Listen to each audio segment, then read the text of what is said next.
This is ambergris. It might look like a rock, but it's actually a rare kind of whale poop. And it's not cheap. Per gram, ambergris can cost more than silver, 30 times more. If you've ever worn perfume, well, I've got some unsettling news. You may have misted yourself with animal waste.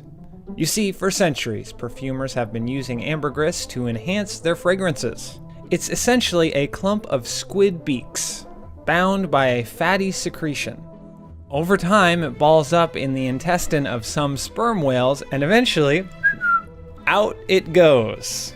Now, in the strictest sense, it's not technically poop, but scientists think it exits the same way, if you catch my drift. One way or another, a big boulder of ambergris is released into the ocean and then floats for decades, who knows how long. And in that time, the mass transforms from a sticky dung-like substance into a hard gray chunk. And this, believe it or not, is what perfumers covet. For one, it contains a unique chemical that works as a fixative, which means it makes other smells in perfume last longer. But ambergris is also valued for something incredibly surprising. Apparently it smells good. It's like a bouquet of 20 or 30 different chemical compounds. They each have their own odor profile. One will smell sort of like mushrooms. One will smell a little bit like tobacco. One smells like poop. One smells sort of like grass and hay. Sounds great. Well, apparently perfume designers use strong scents like those as the base note for their fragrances. And base notes form the foundation of any perfume. One company in particular has several expensive perfumes with base notes of ambergris. Perfumes in this collection can sell for around $500 a bottle and are described as a passionate love letter in fragrant form. And while ambergris has all the makings for a great perfume, what really drives up the price tag is simply how rare it is.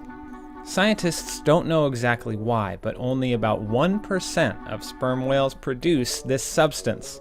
In fact, researchers like Dr. Shane Garrow, who spend years studying sperm whales, never end up seeing it.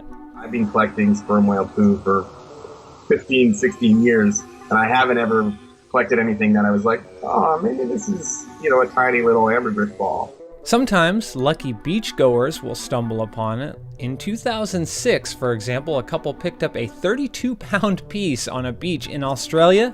Media outlets later reported that it could be worth nearly $300,000.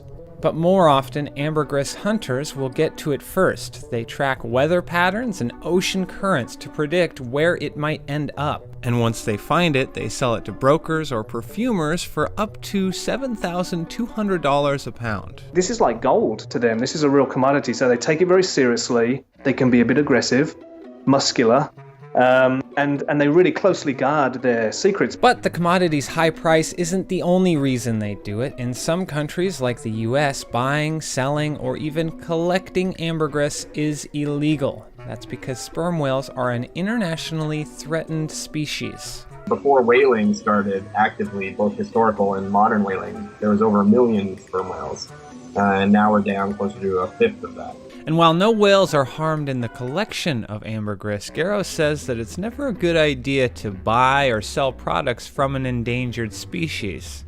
But until we can replicate something that smells as good as that whale poop, people will probably keep buying and selling ambergris.